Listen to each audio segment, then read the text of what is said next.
Greetings from Sydney Harbour for day 4 of the JJ Giltinan 18-foot skiff championships. A sun-drenched Sydney Harbour, but with rain threatening. I'm Peter Shipway, and with me Andrew Buckland, Warwick Rooklin and the technical crew to bring the pictures to you. And let's, before we get too far into it, let's talk to Andrew about the weather.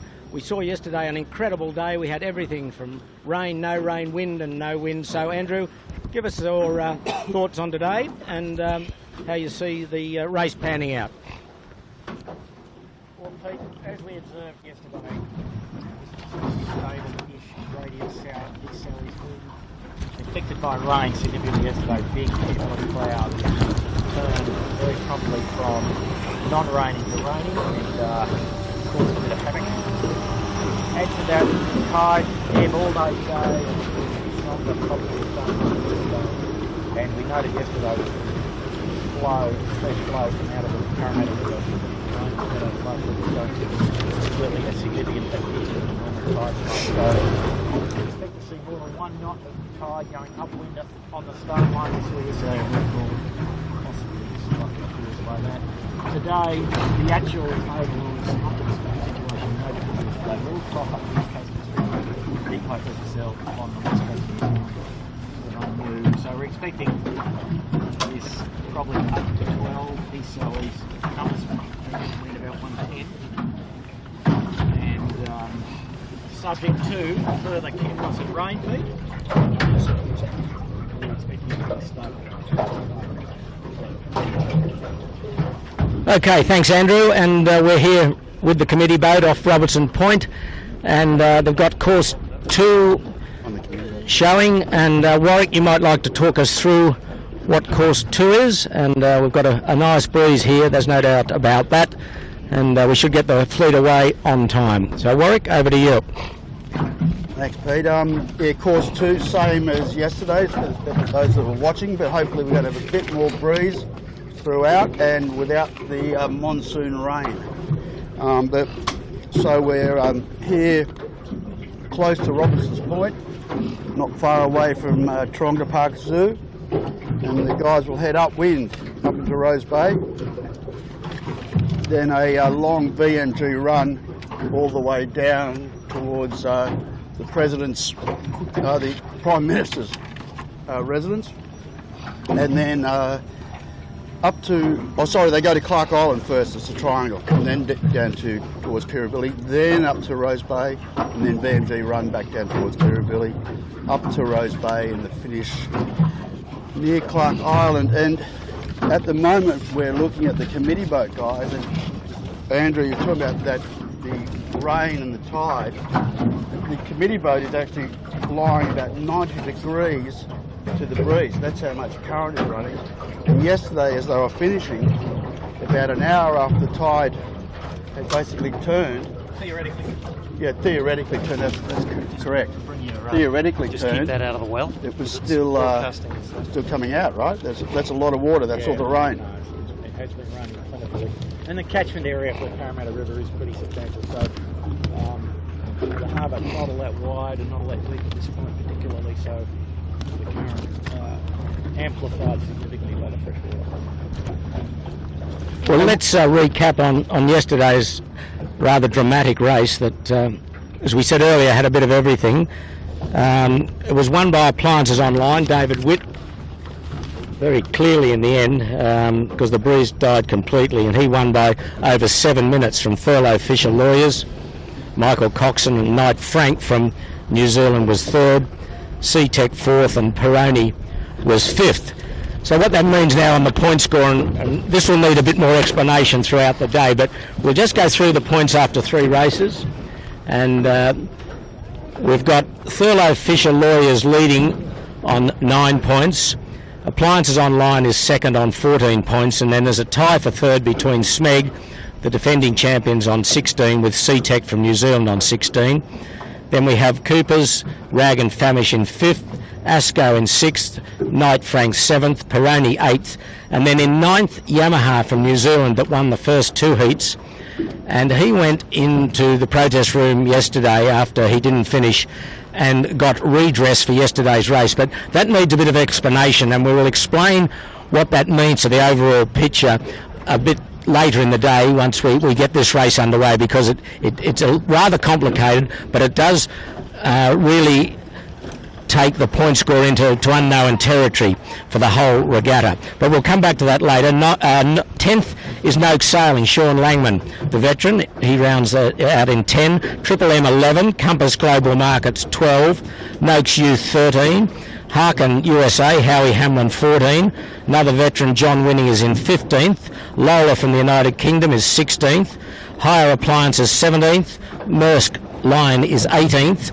The Kitchen Maker, Steve Quigley, 19th. He broke a fitting yesterday, which consequently broke his mast. His mast came tumbling down, so he didn't finish yesterday. He's lying in 19th spot. Ilvi 20, Line 7 21. Mojo Wines is 22. DeLonghi is 23. Lumix is 24. Furlough Compensation Lawyers is 25. And rounding the fleet out is Events Clothing from New Zealand in 26th spot. So that's the point score as we look upwind, and we're not that far off a start. There's no signals yet. Still the breeze is in, and I think we're going to end up with hopefully, Andrew, a good day sailing. Although saying that, there's some big heavy clouds looking south, but they might go around us, I think. But where the weather mark is, the sky is quite clear, and the breeze here at the starting line is in the vicinity of 8 to 10 knots. Spot on. Some cold air, brown clouds upwind of us. The breeze might go to the right, but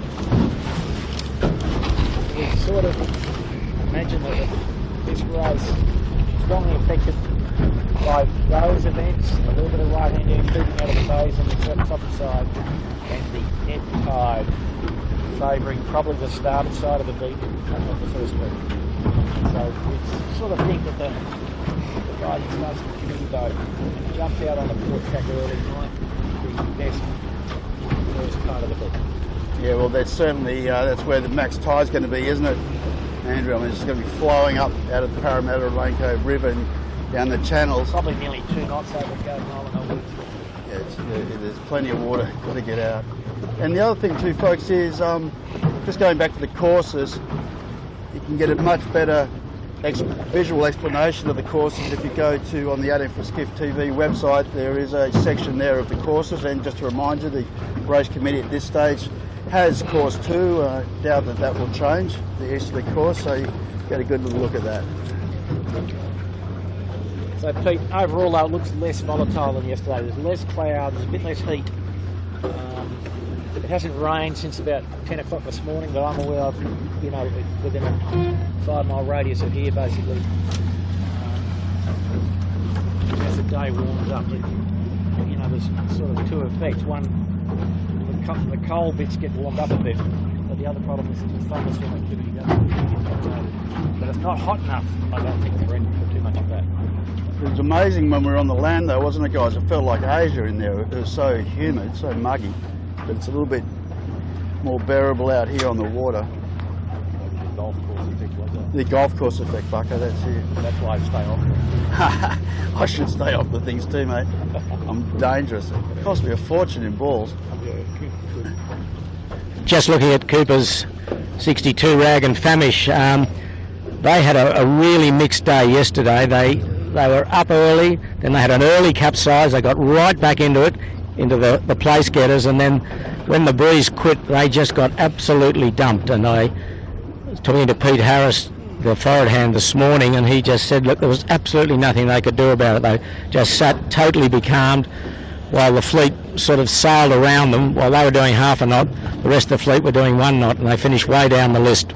Yeah, but that was very cruel. The other one that got absolutely hammered was Howie Hamlin, Harkin USA, that led at the top mark and was one of the last boats to finish yesterday. Line 7 got through a couple of short straws as well. Yeah. If you remember, maybe you could say that he took a bit much risk under Bradley's head, but he didn't deserve what he got. No, but those 3, I mean, Cooper's managed to get back in touch. She got a 12th. Harkin, who led round the first mark, as Warwick said, was way up. He finished down in 18th.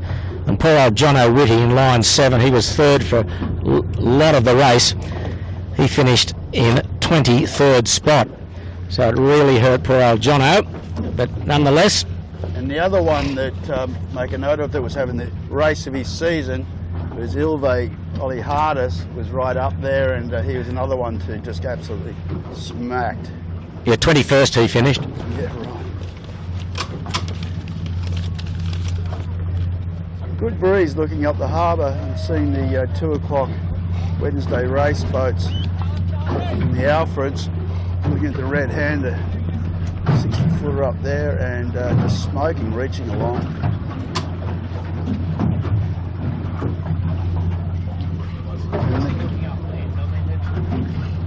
It's almost as if there's a clear channel up through Rose Bay.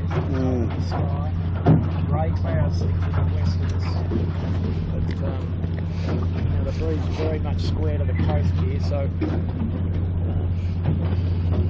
it shouldn't rig around too much, I don't think. And if it is clear looking straight up through Rose Bay, I think we should be in for a pleasant enough afternoon. Yeah, well, at the moment, out to the south of us, all those grey clouds luckily have gone around the outside of us.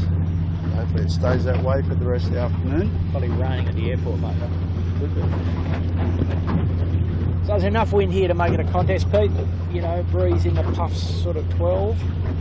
What we're in here now.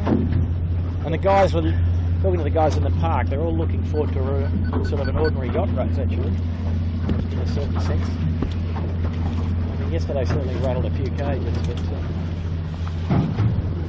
equally the first 2 days had their share of thrills and spills as well. Just looking at Yamaha there, he's on the start line. The boys looking out of the boat, looking upwind just to see if they can spot any good shifts or pressure differentials in the wind, and they will hope for a better day yesterday. It wouldn't be hard to get better than their day yesterday when they didn't finish.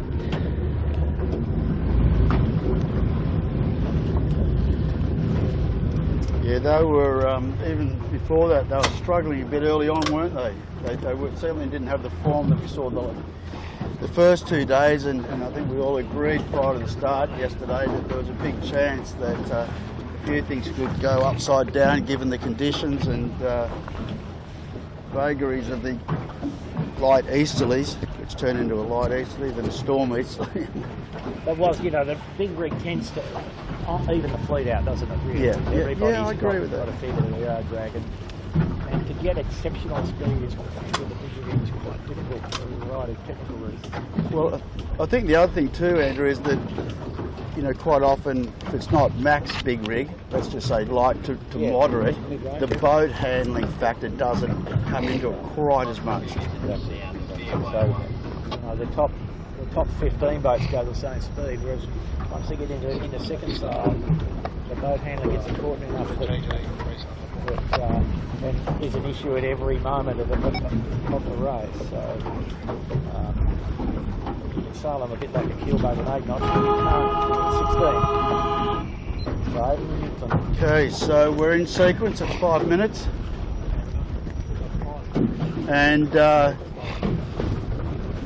just like yesterday, as Andrew's already said, a heap of tide pushing the boats across the start line, so high risk of people breaking start, being over early. They've laid the line, but the pin will line back, but start down in the pin too. Just to let the viewers know that we mentioned in the preamble with the point score that the kitchen maker Steve Quigley broke his mast yesterday. They worked overnight on the carbon fibre mast and got it back to A1 condition, so he's out here again with his number 1 rig on, so that's nice that all starters are on the line, and there we are on the start boat. As we said yesterday, they really do a terrific job, that race committee headed by Doug Cameron, and the Rippleside crew of Jeremy Whitty, who's the father of Jono Whitty, Richard Winning there, who's John Winning's Woody's cousin, Tony Muir, Shelley Marr and Jeff Pitt all from the Vaucluse Yacht Club, and David Longworth, who assists Doug Cameron in in the rib. So, And Jenny Sorensen from the committee. and Jenny Sorensen as well, Pete Sorensen's daughter-in-law. So, terrific job from those guys. But we're back to the starting area. And Warwick, how long in time? About 3 minutes 15, Pete. And what are you seeing up the course right now for the start? Bucko? Out of A now.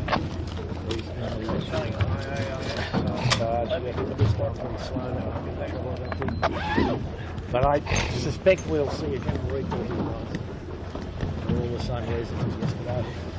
And just to let you know, guys, just heard the race committee discussing the ferry. It's on the tracker, and it's at Chowder Bay right now, heading towards us.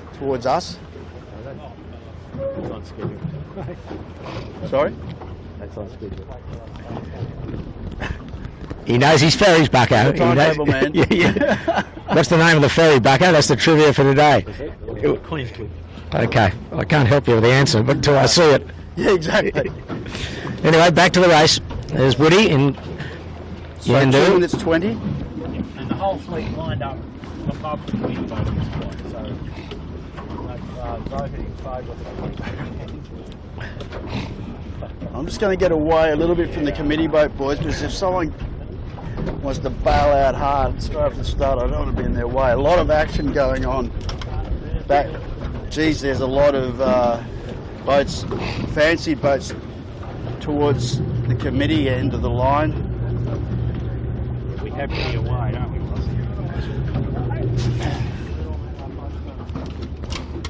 It's pretty remarkable. Yamaha's up here. 1 minute 38. Cooper's Rag and Famish is up towards the boat end. Asco, C-Tech, line 7 all up here. Smeg down around the middle of the line, same with AOL. Noakes Youth a bit out of phase with the rest, just going downwind here at the moment. Back towards the lineup. Could be pretty crowded. Peroni looks very second row here, and in irons looks to be a little bit in trouble with 1:08 to go.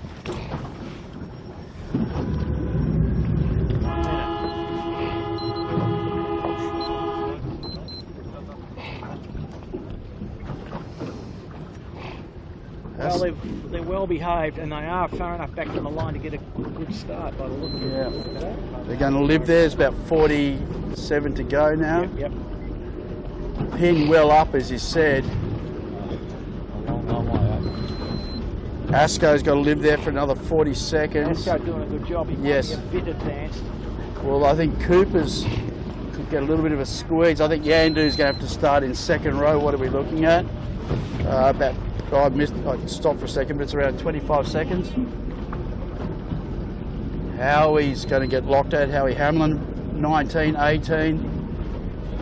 I think Knights Frank is well advanced, but I think he'll be all right. Okay, now they're starting to hit the trigger. 1,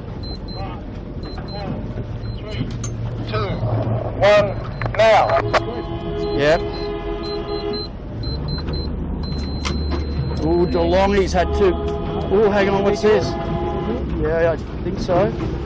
Yes, individual. Yeah, we'll hear it in a sec. You want to take that, Bucko? You'll hear that on there. Okay, I see number 12. What boat is number 12? Knights Frank was the most advanced, I think. If it was anybody, it would have been nice. Watch his space, but Million, we're done for a minute. Well, I did see number 12 board getting pulled out. It's nice, Frank. Nice, Frank. Yeah, and they're not going back. Well, that's always a pretty boat, isn't it? Like, no failure.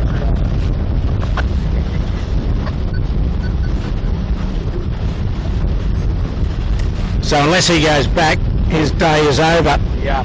Even before it began.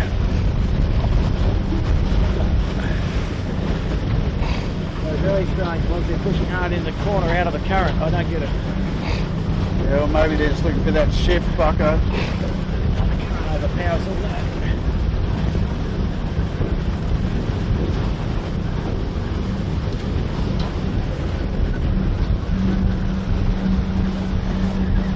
Okay, well, got a good close cross between Curtis and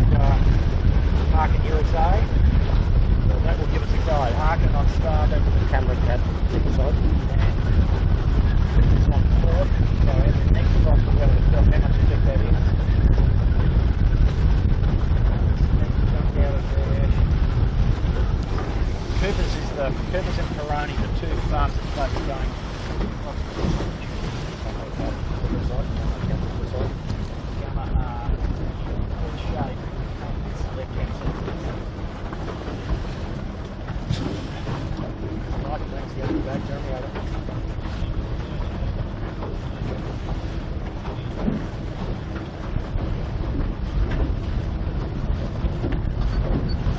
So what's the race committee say? Oh, we're just confirming with the race committee that, yeah, it appears that Knights Frank is the only one that is OCS at this stage.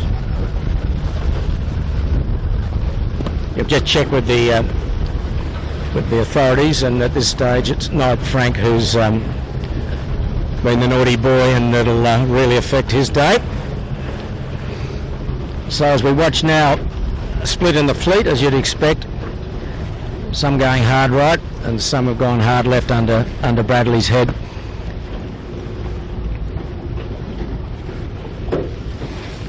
Good breeze now, Andrew. It's good.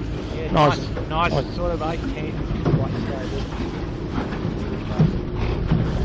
So out of the top boats, Cooper's Rag and Famish is the first to hit the right hand side, southern shore. He's powering into Rushcutter's Bay. He's well ahead of that bulky group down there, but a lot of boats up to windward. Knight Frank, we've got to take him out of the equation because we know he's an OCS. He didn't return after being recalled.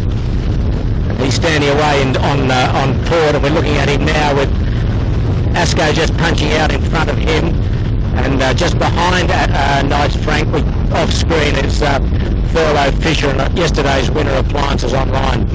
Yeah. John O'Winnie, line 7, was in that group and is elected to go back. These guys are a little bit more lifted than lifted than Cooper's Rag and Famish, which is further in the south at the moment.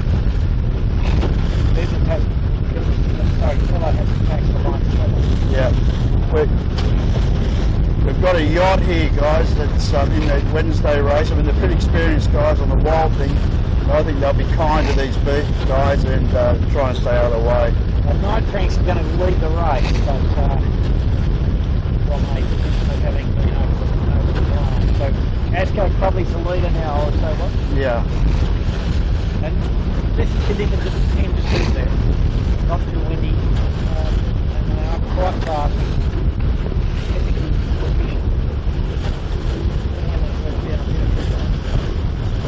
I think they're going to make a pretty good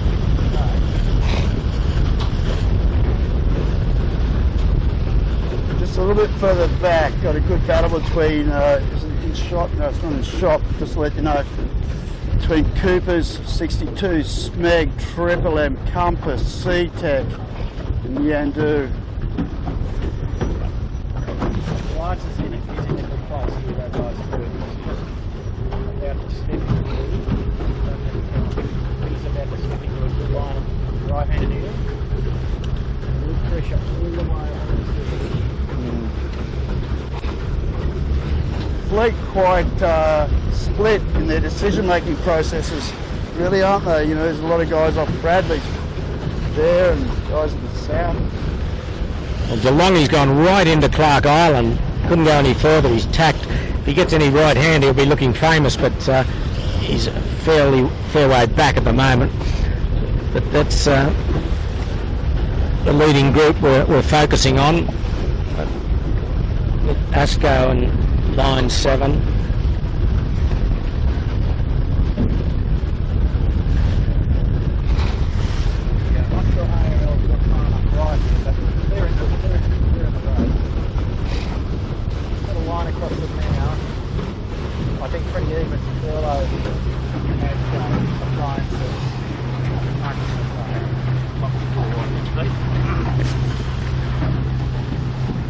Okay, we're halfway up the beat, or good, a third, let's say a third. 40%. 40%. Frank's been It good. would 43% be all right, Yeah, Bucko? 40%. No, I agree with 40%. 38 points. Right. Thank you. And we So won- we won what I was the- trying to say, Yeah, go, what- go. we've got a long way still to go on the beat. So we're not on close approach by any means. And again, Thurlow looks good down to leeward there. He's been good all week with the black sails, with the white TF on the sail. And we're just reiterating that Knights Frank was over at the start. He was recalled but did not return. Yeah, the good thing, Pete, it's not our job to tell him.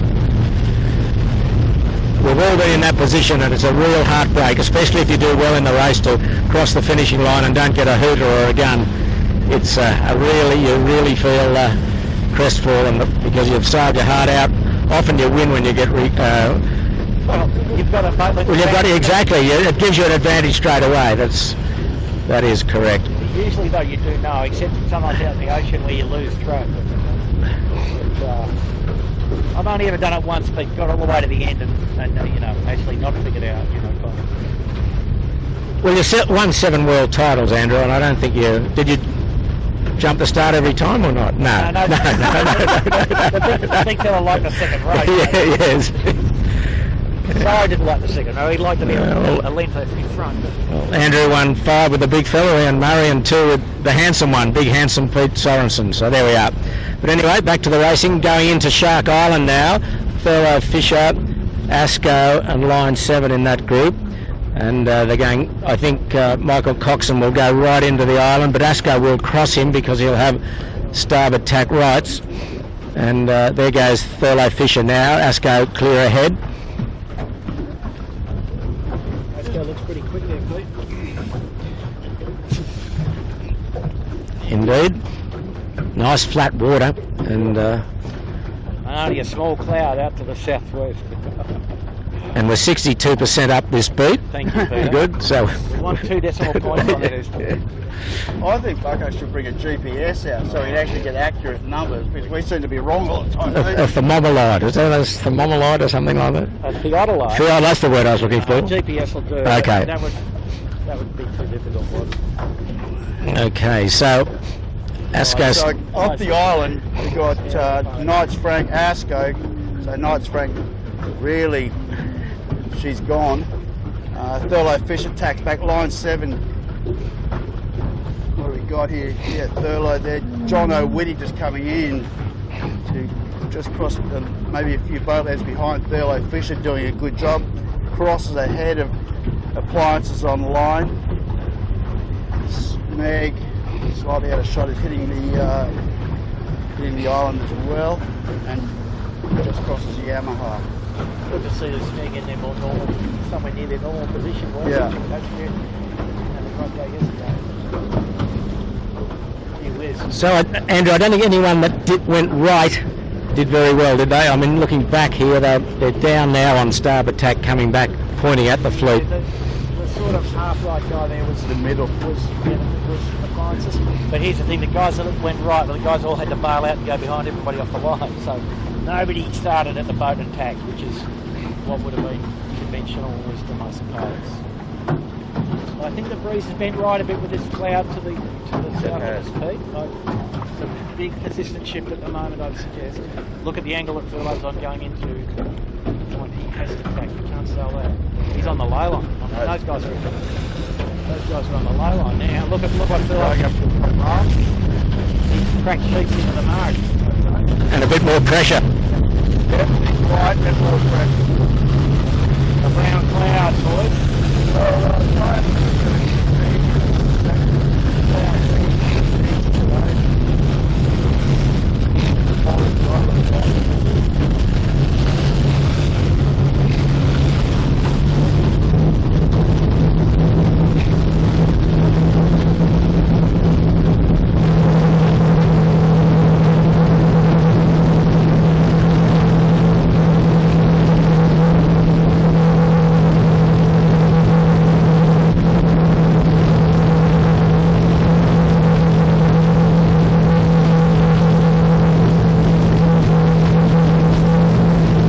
That little right-hand ship looks as though Thurlow has come right up and could easily lead at this turning mark from Asco. He's been started tack high all the way off the Point Piper shore in that little shift that we were talking about. He's not quite laying it, he's just a little bit bow down now, but he made some big important gains there, the Furlough boys.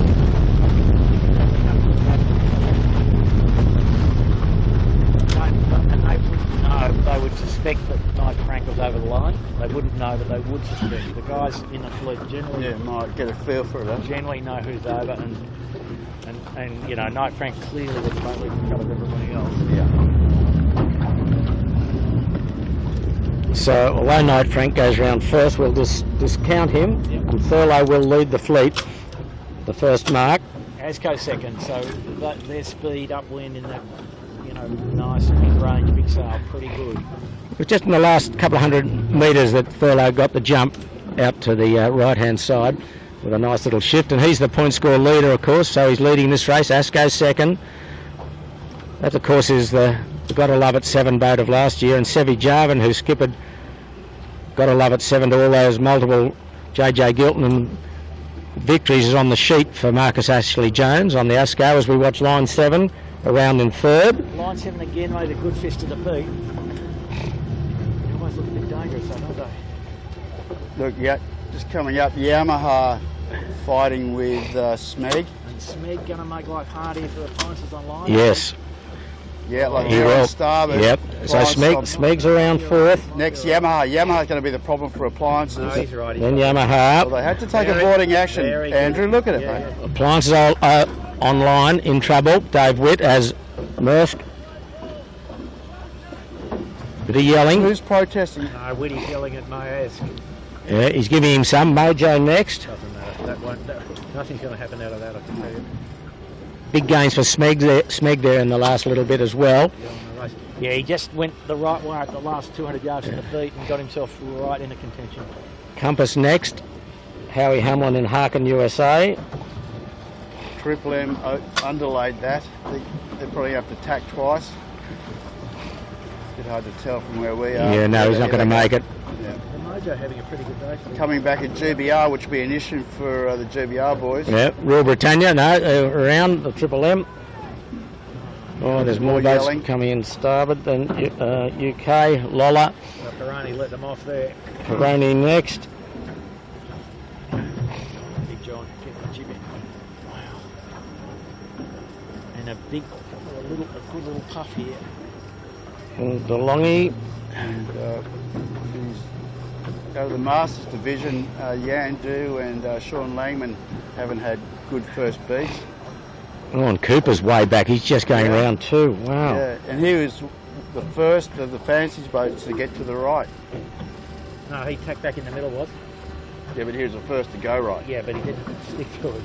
He abandoned ship and went to Bradley's head. High up, Noakes Youth. Him and Harkin were together halfway up the, when they separated, and Harkin beat him up the top here by a good minute. That tells you the power of the right edge. Geez, some of these blokes are way back after such a short period of time. They must have got lost up that beat. Well, if you weren't, look at this between C-Tech and Yandu. If you weren't at least in the middle. Oh, and there's another one coming in. Events Clothing. Look, this could be big. This could be big. No, Woody will handle it. Oh, look at this. He's had to tack it, and then C-Tech now back on port. Has to go back. The Danish are in irons, and Sean Langman coming in underneath, but maybe doesn't have enough room. He's just got enough room to get there. This is why we generally don't have starboard rounding because Exactly. but the guys must have handled that pretty well. Yeah. Well, there's no contact. No contact and no red flags. So. Yeah. All right. So let's go and check this out. Okay, well, we just recap on the first beat of the fourth race at the first weather mark. We had Furlough Fisher leading from Asco, line 7 and Smeg, and looking at the fleet as we advance on them, they've all had to drop their spinnakers up here, Andrew, to get to the Clark Island mark. that might accentuate it into a reach. Might need a little more pressure to get near the cloud. So look out for the see intensity in that cloud now. So it's just a main and jib reach now for the fleet. They're all set spinners when they turn the mark, but have dropped them now to reach, two-sail reach into the Clark Island jibe mark. So just going back to the order at the first mark, Thurlow Fisher first, Asco second, line 7, Smeg, Yamaha, Appliances Online, Maersk, Mojo, Harkin USA, Triple M, Compass Markets and Peroni. And Thurlow Fisher is around the second mark. Just said he's Spinnaker now. He's got a nice lead. He's probably, I don't know, 15 to 20 seconds ahead of the fleet.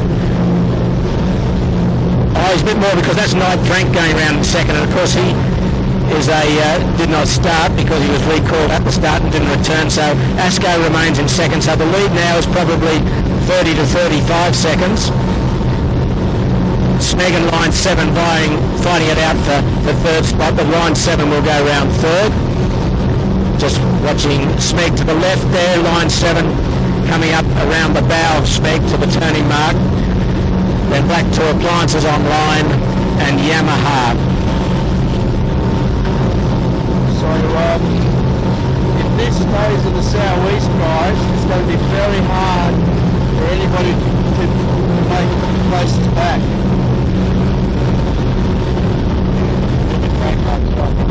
Yeah. So this is normally a jibe mark, but it's just a two-sail reach and then bear away set. Yeah, and then there's just flat stick to the next mark with the shoots up. Like, you won't be any driving at this stage. Correct.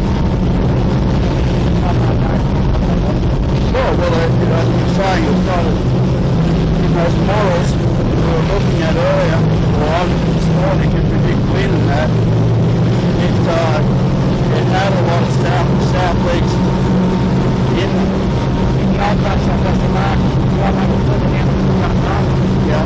So always moving something, you know. Yeah. Andrew, you cannot talk about the old days, please. We're modern men. I mean, you're living the dream. Warwick and I are we're living the reality.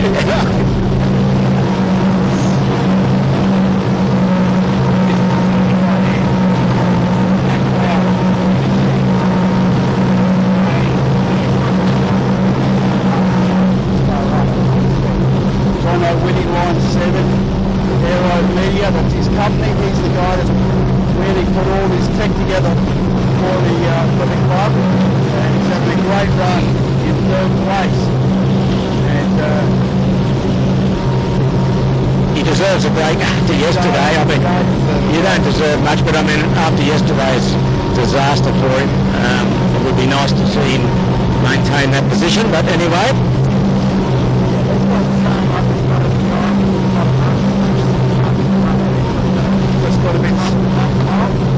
a little bit softer, so they're starting to bend these a little bit. So yeah, I've got it. It's up. It's up like that.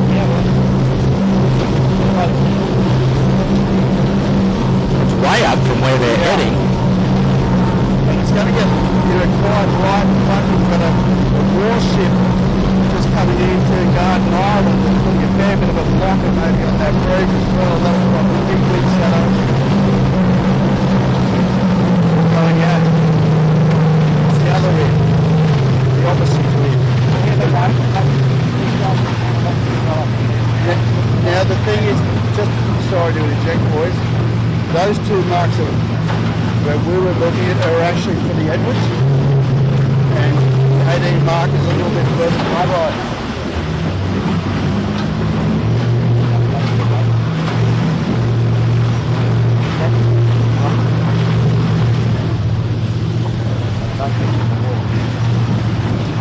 Okay, so they're going there. I'll just try and get them lined up. Very low lengths above the mark.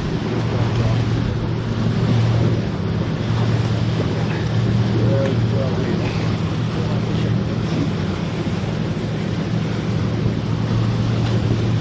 So I guess a situation here where something no one can do anything about. Well, I suppose they can, but with a Knight Frank, because he's close to Thurlow Fisher, he really is a non-starter. So he could give some, he could give a bit of hurry up to Thurlow Fisher. He's close enough to do that. But yeah, exactly. And if Thurlow doesn't realise they could get caught up in a battle, that they just don't need to be. They may have an inclination, but there's nothing that Thurlow boys, they can't be screaming at him to go home or anything like that, because they're not 100% sure that he was over. The Thurlow boys, I think from there will go on to win the race. They're looking fast. So that They've done a marvellous job to get down to this mark. quick jibing in. And, It's a job job. yeah. And they're absolute specialty is. Watch the Thurlow. Job. So, Regulation procedure, whereas Knight Frank's got to do a completed drive. A completed drive. so Thurlow's clean. Spinnaker just coming down now, and they're on their way around the third mark with a very, very nice lead. 25 seconds by the time these guys get their shoot off. They're not on the road. No, so they'll be close to It's really back to Asco's the one, isn't it? 50 seconds to 1 minute lead. So Knight's going round, but Asco would be the second boat. And the breeze looks lighter looking back downwind, and this Yeah, the ship's made a huge warship. The ship's made a hole, and Thurlow Fisher's made a, I think, a correct call to go up on the other side of the ship and get into the fresh southerly up at Garden Island and the Ed 5. And Asco looking pretty comfortable in the second too.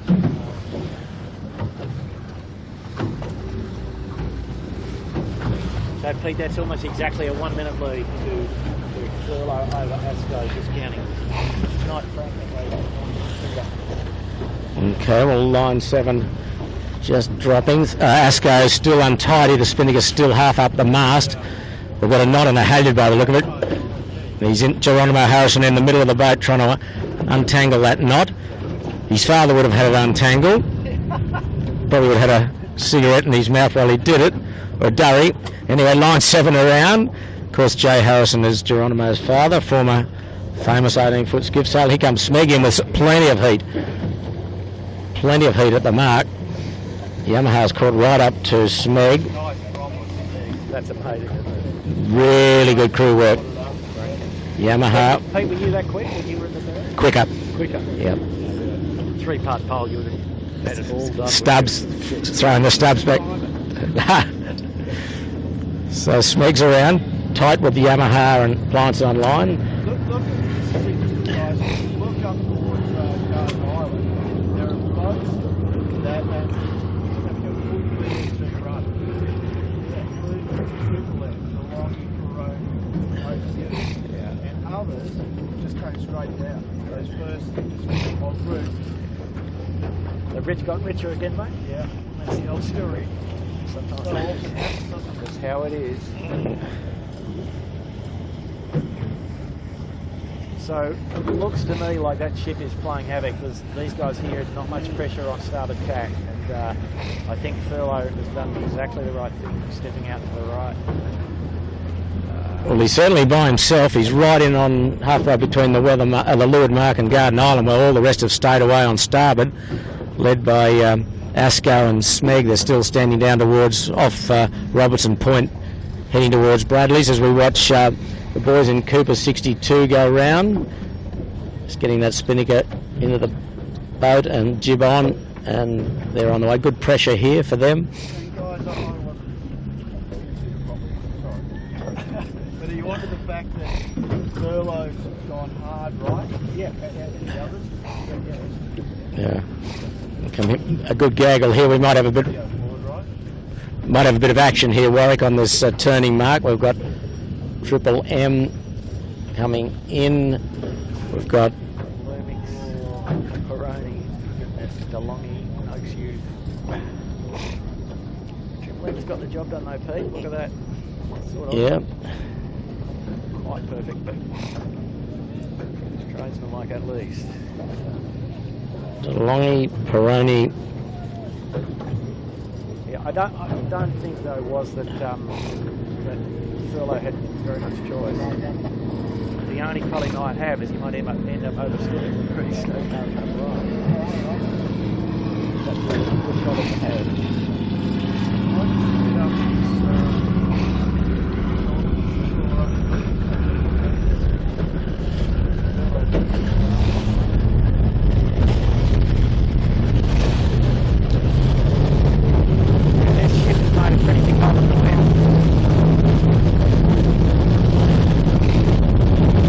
It's a big ship too. I mean, it's not just a little toy. It's a huge naval vessel, long and high. Particularly high sometimes.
Which island? Island behind it. Island, brother. Come on.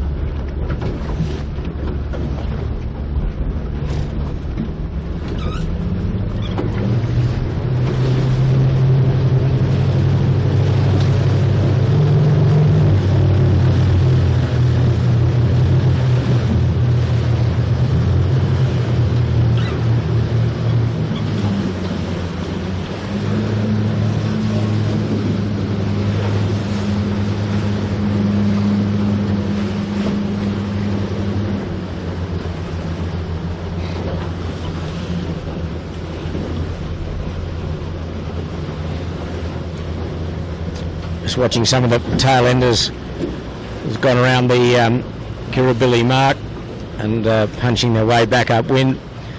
Still nice breeze. It's 10 knot-ish, up and down a couple from that. Watching Yandu and Harkin USA on screen.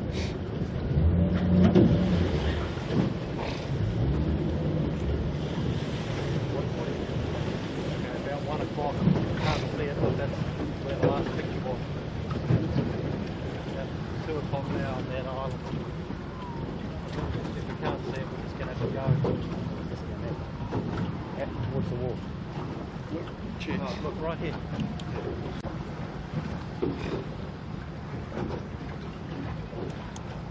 Just go down a bit.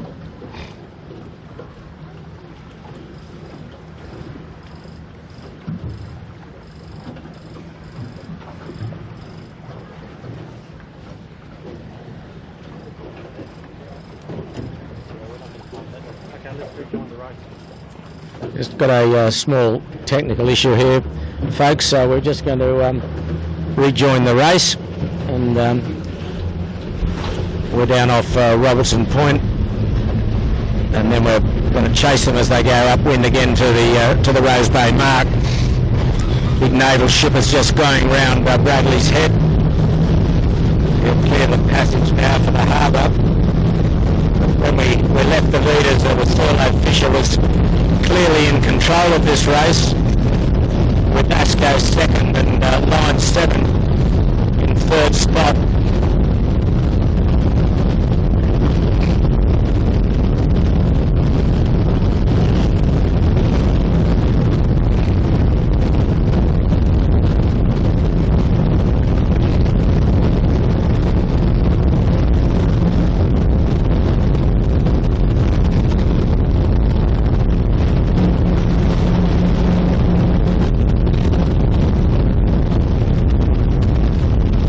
John Whitting's come up well.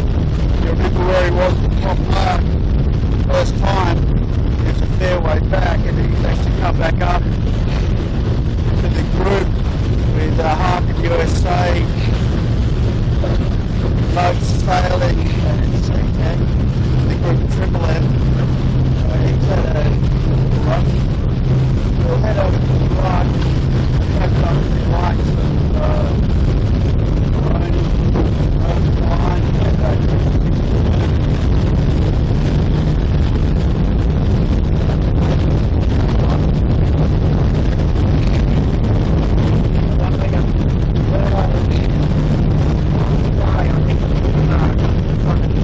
yeah, they've gone. They got that right to change in pressure. That's how we achieved. We've got that warship. And they've just done a number on this pack.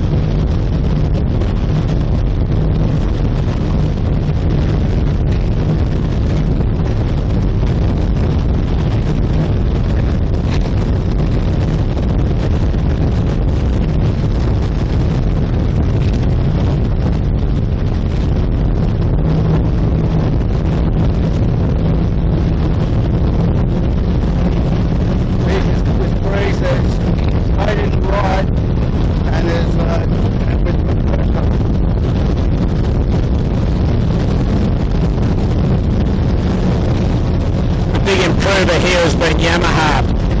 She's well ahead of Smeg and line 7. She's worked right to middle. And Compass Global, he's gone right, and Appliances Online, they're rightish. And they've made big inroads into the minor place getters, while Furlough Fisher has just kept on keeping on.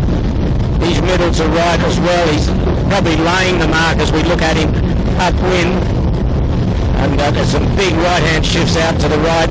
Appliances Online on screen now. Just in front of him, Compass Global Markets. He's super high. And also, that's a nice break in the middle there.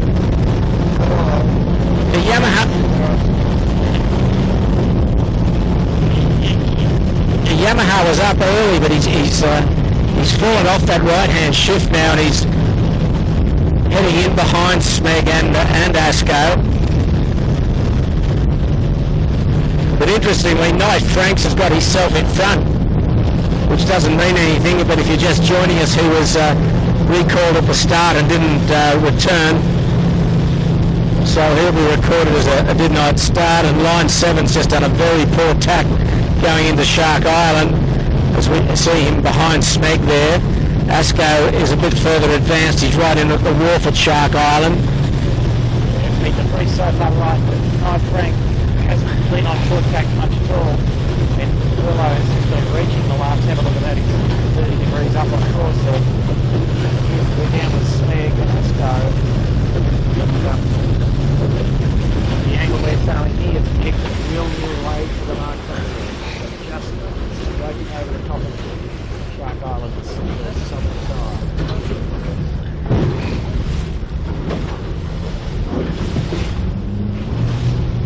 This is a big gain for Smeg and Asco at the last bit here. They've got into this right-hand pressure, and they've lifted right around the bows of Yamaha and Appliances Online and Compass Global. They were looking so good 5 minutes ago. But there's still a few tricks to play as they approach the weather mark. Whether it'll stay right for Asco and Smeg's another thing, but at the moment it is hard right for Furlough. He'd be on easy lay. He's got about 220 metres to go to the turning mark.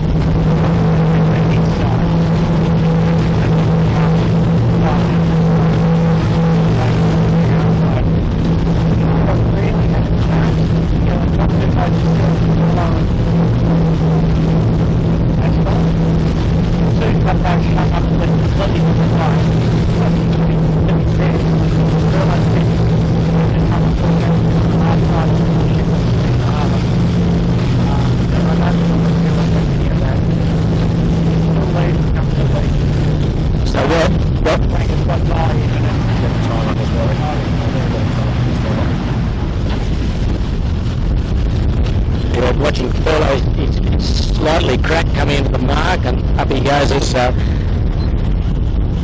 non-competitor Knights Frank sets his spinnaker. There's Thurlow, terrific. Look at Smeg in the background. He's laid from just Shark Island almost. But Yamaha's up there as well. He's not to be discounted. Oh, hey Thurlow, come on boys, don't do it again. Don't do it again. There's good pressure coming out of Rose Bay. This turning mark is in Rose Bay, and Asco is tacking now to lay into the mark. So that's going to be a 120 lead. Just remember, guys, they're going straight down this time, and it's going to be basically at this stage, you know, The big long drag a race. long try. Yeah. Look at Yamaha, he's powering in. He's cracked. He's bow down and speed up, and he's it's going to be very close for the minor placings here. Asco, will he round? He's got to do 2 little tacks, I think. Yeah, he will. Yep. And he makes sure that he gets up close so that he doesn't Exactly. get Smeg in. Exactly. And Smeg has to duck around. And then Yamaha's coming in on starboard. So that was good thinking by those boys on Asco. Good technical thinking. Hey, look, Yamaha. Whoa! Ooh, I thought they got them. Direct way. Yeah. Well, Lee Napton on Smeg was yelling out, no room, no room. So he didn't 130 the lead, Pete. 130 the lead, and he didn't have room to get in there. But there's Yamaha around. Appliances on line next. Compass Global followed by line 7. So Compass did a good job. Line 7 dropped back a little. Appliances is a significant improver out of the lap somehow. Bit of a drag race and a bit of riding moment probably coming into play there. But you see good, Oh, line 7 in Compass. Compass pushing them up. good execution there from AOL though, Pete. Look at that. Look at these guys in front of them. They're struggling to lay Shark Island now. I think we'll go with this battle, guys. Yeah, it's a cracker here. Yes, the two red spinnakers, Smeg and Asco, are struggling to get round Shark Island because the breeze has gone hard right, and see these boats reaching into the mark. The next two will be Cooper's 62, Rag and Famish and Maersk Line. Smeg's having to drop his spinnaker. Asco. Oh, they'll be lucky to live there. Yeah, they will. Yeah.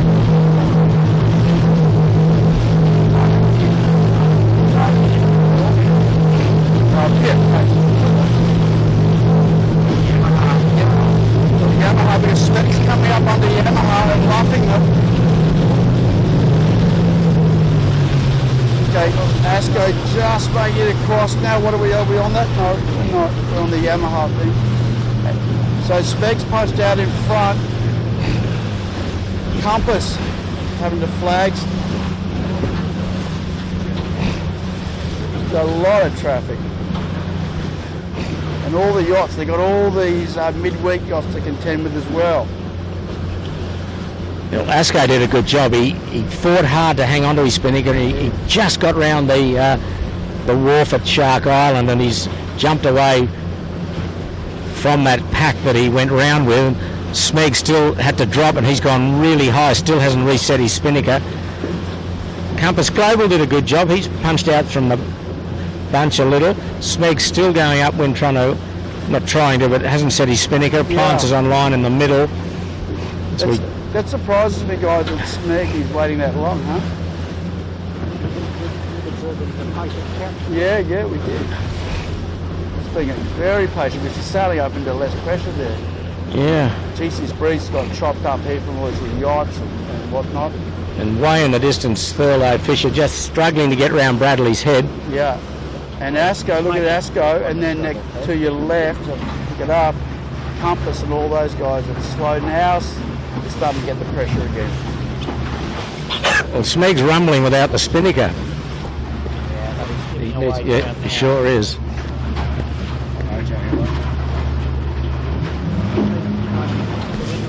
So on, see appliances get all but 95% of the way to the shoot on. And entitled to the strategy. Very might come into play here for the boats on the low rate, i.e. Compass market.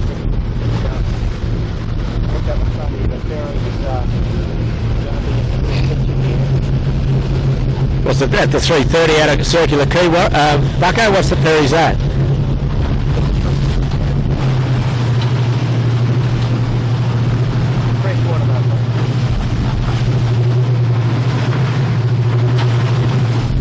Still up to windward. Smeg hasn't set his shoot.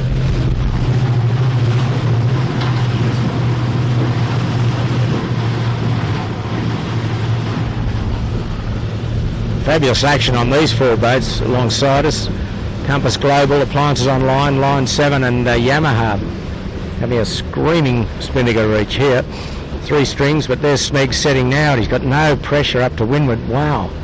Gee, just looking at it, it looks as though he's lost a lot of valuable territory, but he's never to be discounted, the old Smeg.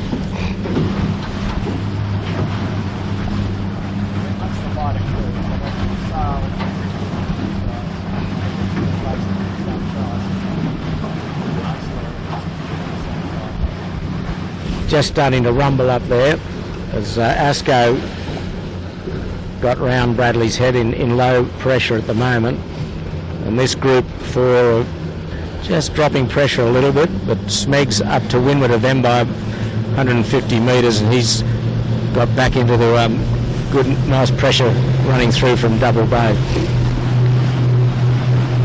But in the distance, Furlough Fisher is a long way ahead.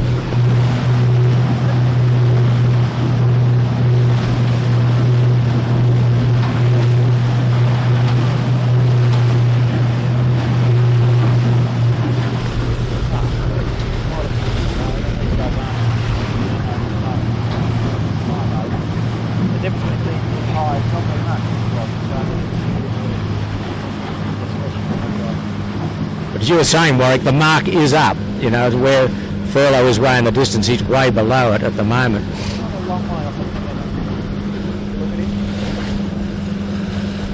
You know, he'll get 98% of the way there, and he's happy about that. You know, just 2 sail reach the last 200 yards. Great.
Compass Global is heated right up with pressure now he's got the bow down again.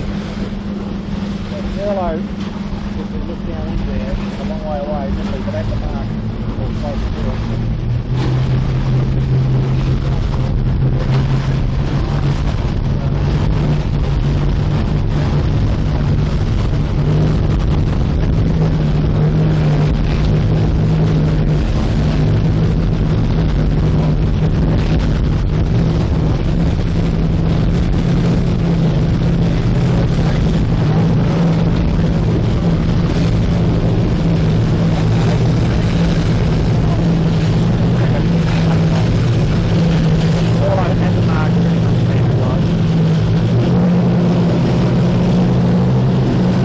Jibing round, so he had to spend a fair distance without his spinnaker. Asco will have to do the same. Compass Global laying in as well, Smeg. So I think right at the moment we'd probably say that Asco will be second boat to Furlough, who still has a commanding lead over this race.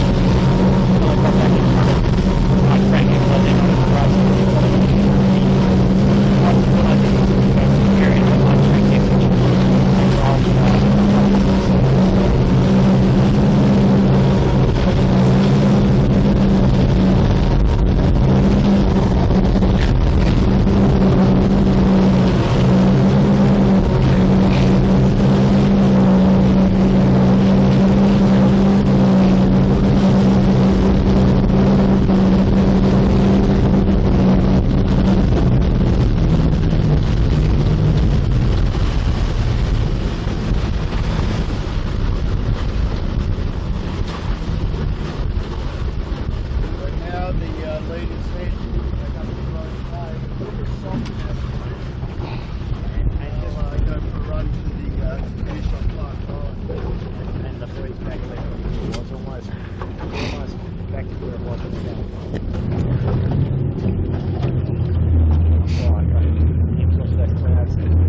Yeah, so Asco, It's halfway back, shall we say, to where it was. so Asco driving for second place. He's around and clean, and Compass Global.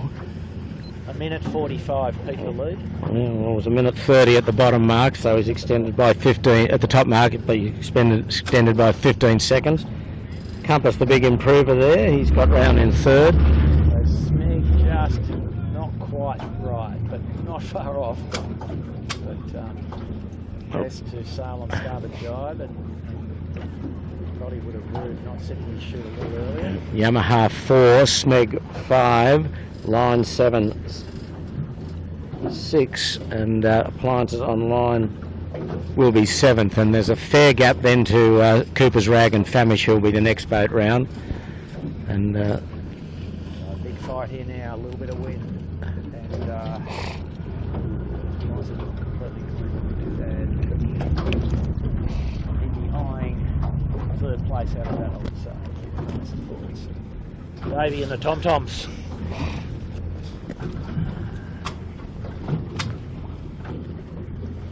Compass has done a good job too, though, haven't they? They've hung in there and scored a few little battles.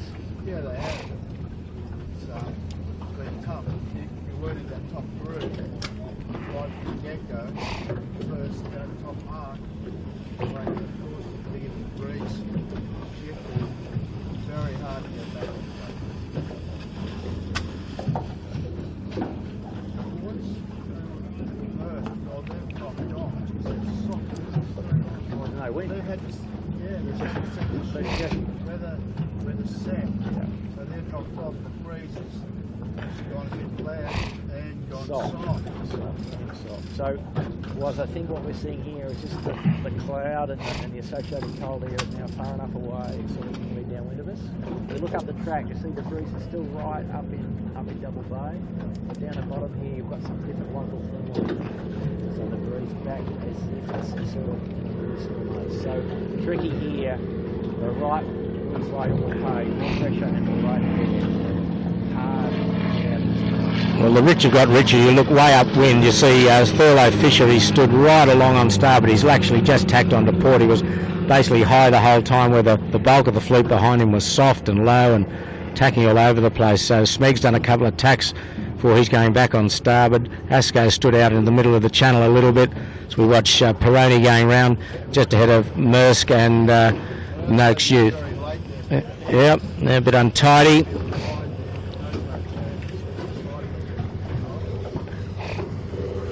Which is very soft again up here. Only got about 6 or 7 knots of wind. Noakes around, improved his stature in the races. Triple M will be the next boat around. Anyway, Appliances on line upwind of us with line 7. Paid a bit of money to get to the right. But I think from there he'll just be on starboard tack for the next 10 minutes and be begging for some right-hand pressure. Well, Smeg had a look at it. He came out off Robertson Point for 50 metres, didn't like what he saw and has gone back on starboard. As Triple M goes round, the spinnaker still up, mainsail off. Quite untidy from the boys as the United Kingdom boat, Royal Britannia, comes round next ahead of Yandu John Winning. You want to go to the toilet? Yeah, no, I'm being like a good schoolboy. That's right, hand up. I was told to go ship.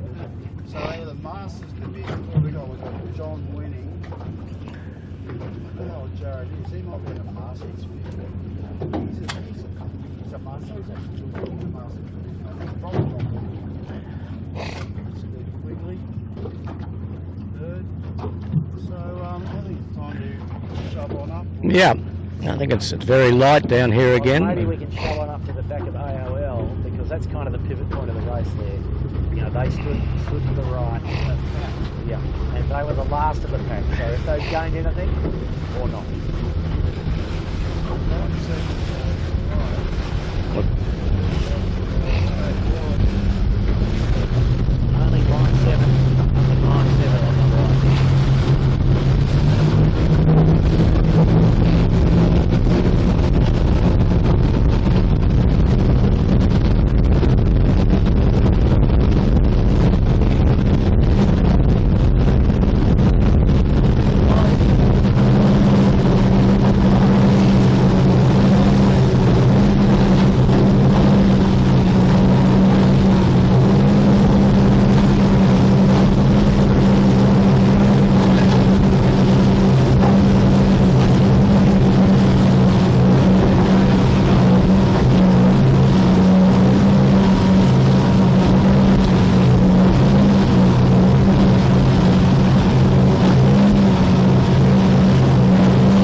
pressure.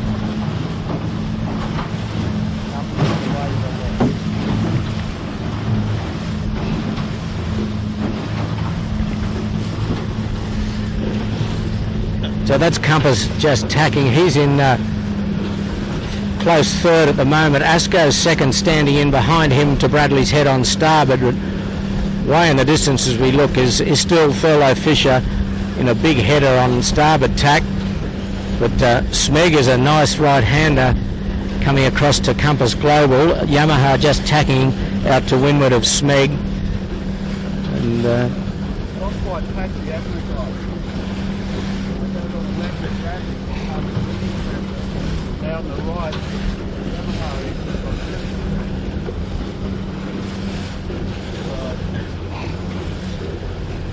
it's correct. Smeg's got nice pressure there, and he's high. Yamaha hasn't quite got what he's got at the moment, and as we see Asco going to converge with Smeg shortly, he'll be ahead. Best wind middle to right here. But look up wind-wise, it's not on shot. Have a look at Furlow. He's on board, definitely get back to the left of Furlow. Yeah. Furlow on shot now, and it's hard to get the angle from here, but the breeze, maybe between the lead wings is what it was at the bottom. So that's what we expect.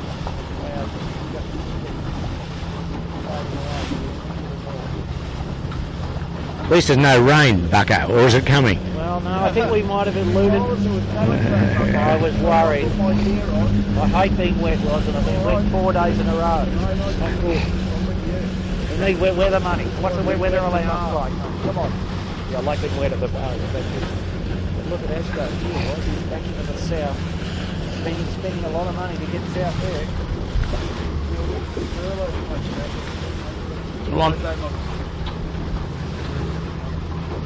On current heading up, if Smeg is going to tack shortly, we're looking away to boats going across on port towards Clark Islands. Big splits in this wind. Smeg's coming out high, and the boats across to the right are high as well, so there's going to be a winner and a loser here.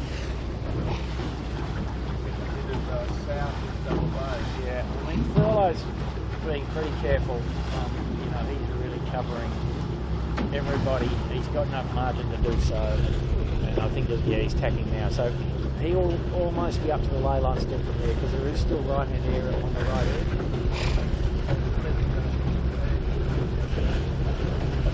Yeah, right in the middle to right. It's in the right.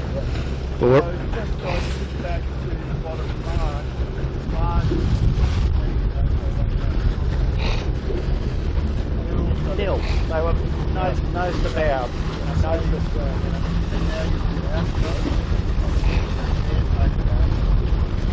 Smeg, he's tacked under them.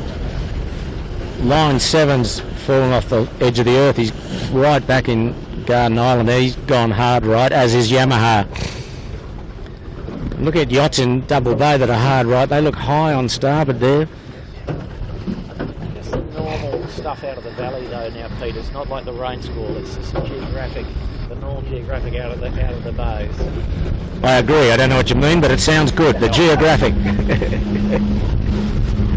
No, I've got you. I've got you. The tunnel of Double Bay, the tunnel of Rush Coast Road. The tunnel of the road, race course, I was going to say, but it's a golf course. Alright. Well, Thurlow's well ahead, isn't it? He's got a nice bit of daylight, he's got a nice little run to the finish. He probably isn't aware that the second boat isn't in the race. We're with the second boat officially. Asco and Thurlow is a good, what do you think? 600 yards straight upwind or 500 yards straight upwind. 400 yards. Metres, we're full of metres in the modern world. Now, Pete, my yachting trivia for the day. Yes, it's yes, beauty, indeed. And this test wasn't, how scholarly was a young man, of course. Well, we know the answer already. It's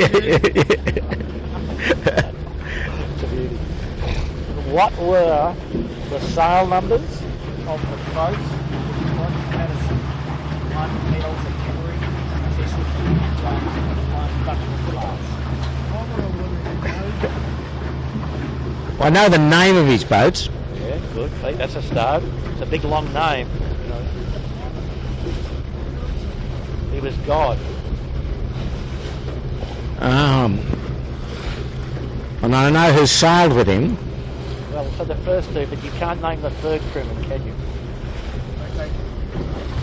Well, his first crewman, Close, boy. Not bad for a complete random shot of the day.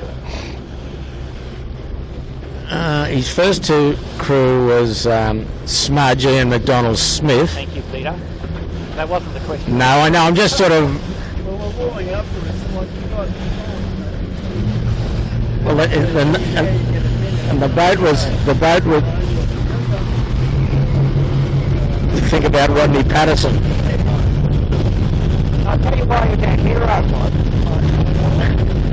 He's not paying one for your race. But he's not believe you. He's not paid to go sailing. He's not paid to go sailing. He's not paid to the market of the middle name. On full-time leave to go sailing. We thought that was pretty hard.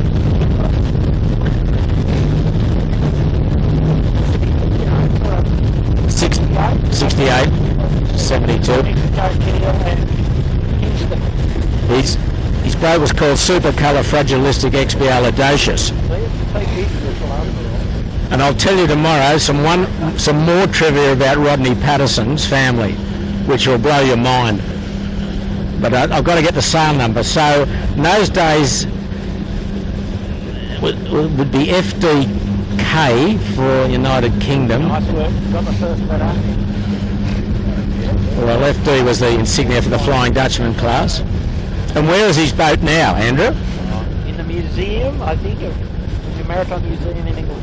In Greenwich, that's correct. The sail number. Everything I know, the boat was blue. Mate, I'll put you out of your misery. Was got very close for a stab in the dark. Well, hang on. You've got to give me some. Oh, you had plenty of time. Let's get back to the race. Okay, well, here's the race leader. Nice pictures of Thurlow, having a nice cruise of Sydney Harbour. And in reality, even though tonight's flag on some level, probably think that they're in for fighting today. Find out. They still had a good battle. Yeah, no, excellent fight. Now, a bit tricky the length of the finish, so was tight reach. 8%, I think, but maybe not. Look where his bow is. But tactically, he's done a terrific job, Thurlow. You know, he's been in the right spot every time. He's normally been on a lift. He's just been on good lay lines, and it's been a real classy performance. Well, they've been pretty marvellous all week, apart from a couple of inversions, Pete, haven't they? Yeah, they've been very rock solid. A couple of tricky moments. So he leads the point score going into today's race, and if he can get home first here, which looks highly likely, he'll really consolidate his lead on the point score. And we're about 200 metres from the weather mark in Rose Bay, and he's under lay at the moment, under the lay line, but just nice pressure, and he's On the other hand, a perfect lay, Peter. yeah, what you'd want. So really, out of the contenders, or what we feel will be the contenders for the championship at the end, they're all in the top group, really, aren't they? That's correct, and we'll get back. Yamaha, Smeg, Asco. And I think just after the finish, or when we're at the finish, we might just explain the situation with Yamaha as far as the points go. But at the moment, we're watching a very classy performance from Thurlow Fisher Lawyers, Michael Coxon and his crew of Trent Barnabas and Dave O'Connor. They're very quiet boys, these guys. They go about their job. Absolutely. Not flamboyant. They just get the job done. Yeah, Mighty good. yeah. Three very good sailors. Famous sailing family in Sydney, the Coxons, Father Rick and Uncle Michael, And the Barnabas family. and the Barnabas family. Dave O'Connor, very good 49er sailor Yeah. before he started Saturday 18s. Training partner to Nathan Outridge with Beijing. There's the final tack into the mark. Now, what will they do? They're going to reach in this puff. I forget where the jib was for a minute.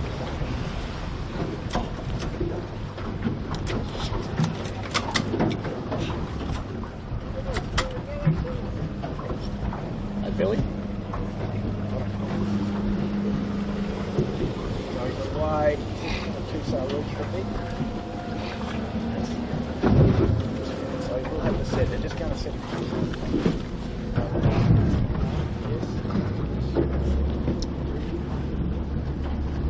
So I think it's right, we'll follow them down to the finish, boys, and escort them across.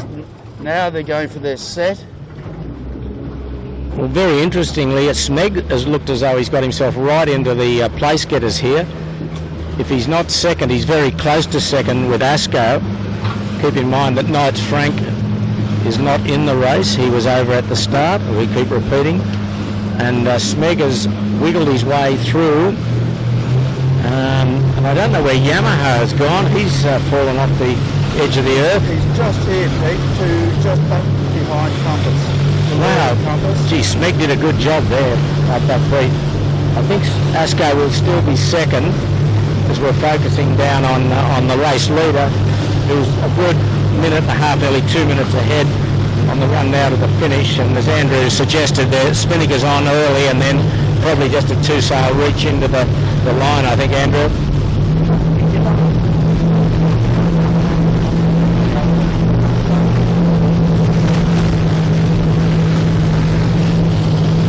They've got to go through quite a light cuts, don't they? Yeah. Okay, well, I can just update you on the minor placing. Smeg has gone round clear ahead of Asco by about 30 or 40 metres. So that was a good comeback by the defending champion. But it's all about Thurlow Fisher.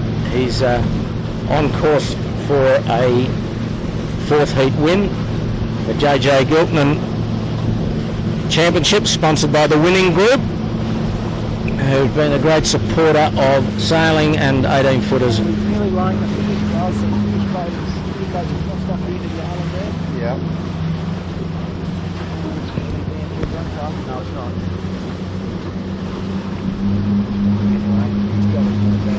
Barring accidents, touch the everybody. Okay, Warwick, are we in the boat now? Can we win from here? Still got to drop the chute. Do we have to get the chute up? No, It's already up? it's already up and cleated. Is Bucko with it? I'd have to. We'd make it, I reckon. What if we don't get a thermal uplift or something? No, he's looking good. He's on a live. I'm looking at that. Come on, just get up and test the drum. He's quite soft here, so it'll enable him to get some height and put the bow up. That's well strapped in there, Pete. Yeah. That's much higher than that. Oh, I'll just poke her up, you'll be right. There he goes, there he goes. Turn on it. Here we go, bit of wind now. That's going to wash him away. But they've laid a nice line, I think. Yeah. Line length. I think the race committee will be feeling tough one for them today, but I could tell they were feeling a bit oof. Didn't expect it to go this far right, but that's sailboat racing, and it's still been a good race. Yeah, the cream has risen, and here's the top of the cream here in Thurlow Fisher. Yeah. So there's the header. There's his header. And Just run along now. Jim, are you ready to get her off, mate? no, quick, give me, do something. Get the halyard untangled, Warwick. What are you doing? That's Bucko's job. I'm just at the back barking orders. I don't think we could win from here, Warwick. We'd have to... No, he's going to try and get there. Yeah. Try the boat right on the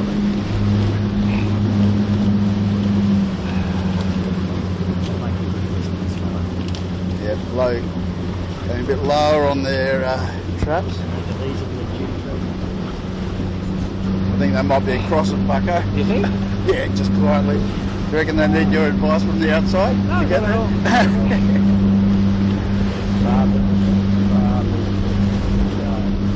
Wow.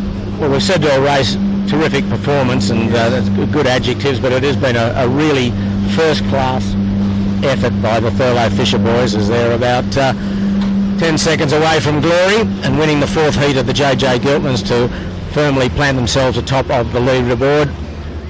And the thing is, Pete, you know, like they won the Nationals. They were sailing just so well in that series, and we always felt that they were going to be really very difficult to beat, and they're just putting together a very good regatta. Of course, we've got that Yamaha situation.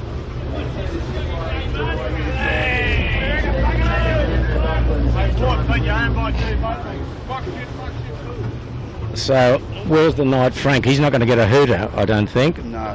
Which will... Just watch yourself, boys. We have this. Okay. Oh, good. Just looking back down the course, the red spinnaker is Smeg, and the red spinnaker is Asco. So, and Compass has got him. Maybe I didn't see Compass. I might have said the wrong thing there with Smeg and getting into second. I do apologise to Compass if he was there. He must have been there, I think, for the lead he's got. So, apologies to the Compass boys. They've done a fine job. So they'll be second, and here's the disappointment coming of Knights Frank. Yes. He will realise now that he was over the line at the start and will be registered as a non-starter. Yes, correct. Non-starters are right there. Yeah. Good battle for second. Or I see, yeah, I see. Yeah. There he goes, and no hooter. He probably just now realises that... I haven't noticed. No, yes, he has now. Dear. Anyway, but he was. There was no doubt he was over, Yeah. and if he wants to look at the pictures, he'll see that clearly. But nonetheless, it's still disappointing. Sure. Well, Pete, So- as you know, any time that you're above in front of everybody else, you better ask for questions. Yeah. You know, the Compass, a mighty show from them. Yeah, good job. Yeah. York. Keegan York and the boys. Clean, very Yeah, clean. he was well there all day, sailed and I, as I say, I do apologise if he was second down that round, that Rose Bay mark. I just didn't see him on his. Who's this powering into third? It'll be Smeg, the defending champion. So that's just over the top of Asco there, two sailing. Asco to drop their chute late. So Smeg, the chip away boys. yeah. Another champion piece of chip away from the Smeggers. Yes, absolutely. And Asco, they've been there all day. They'll be fourth.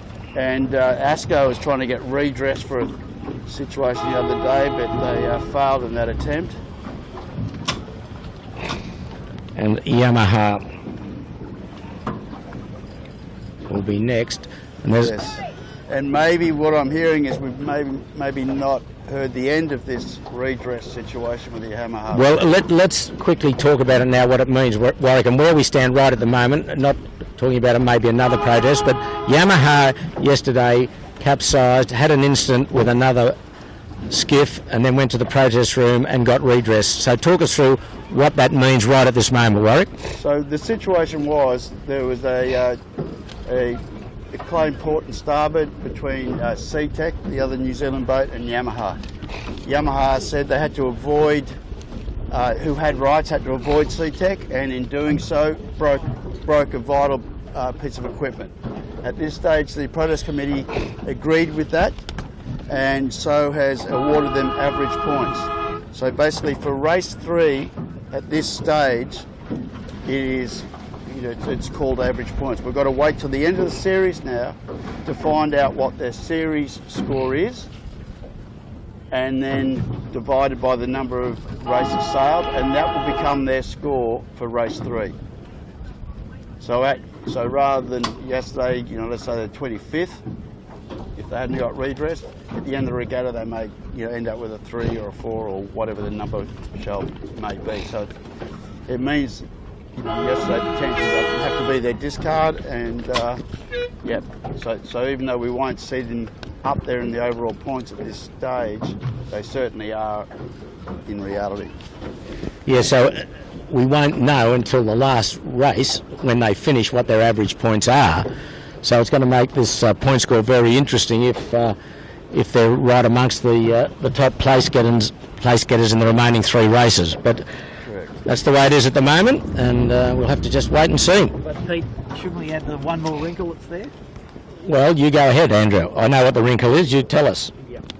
So for the listeners, there is another wrinkle in that certain evidence that wasn't put to the protest probably going to be submitted by another competitor, and it might cause the committee to change the protest committee to change its earlier decision, which probably most of us found a little strange. But that's all for the future, but that uncertainty remains.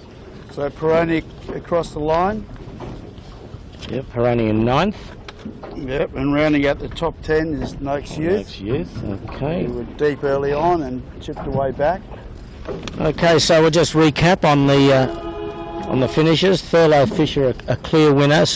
Compass Global was 2nd, Smeg 3rd, Asco 4th, Yamaha 5th, Line 7 6th, Cooper's Bragg and Famish 7th, AOL 8th, 9th Peroni and 10th Noakes Youth. As we're watching the Great Britain Lola come across the line 11th, and Maersk will be 12th. Yeah, and McNichol on that boat, put that boat together. There was a boat that got run over, or there was a team that got run over last year by Far 40 and wrote the hull off, and they've got a new hull for this season. And Ewan put that together. So provisionally, boys, on the point score that I've got worked out here, and this is without a drop, of course. After 4 races, we've got Thurlow Fisher in 1st place with 10 points. 2nd is Smeg with 19 points. 3rd is Appliances Online on 22 points. 4th, Cooper's Rag and Famish with 24. And 5th is Asco on 26. Yamaha, of course, as we explained to you, will get average points after the racing's finished. He's at the moment, in counting his did not finish yesterday, so he will do better than that. He is currently on 34 points. So Thurlow Fisher, a 9-point leader at this stage over Smeg. And once they complete 6 races, I think we went through this yesterday, they are able to discard their worst position. And so at this stage, unless we get bad weather, or there will be a 7-race series with the 6 best scores to count. Just looking forward to the weather for the benefit of viewers. Looks like we're going to have sort of an easy-ish day tomorrow, Thursday.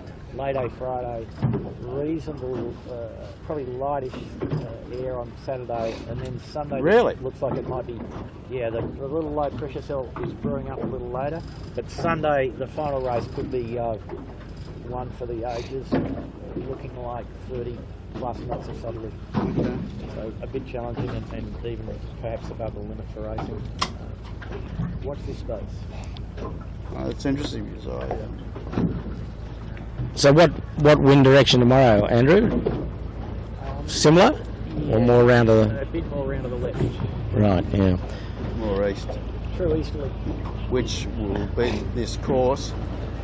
If that's correct, and So that's about it from the camera cat. Thurlow Fisher the winner, Compass Global 2nd, Smeg 3rd, and Thurlow Fisher a clear leader on the point score after 4 races. So on behalf of the tech guys, Warwick Rooklyn, Andrew Buckland, this is Peter Shipway saying goodbye for the camera cat, and we'll see you tomorrow.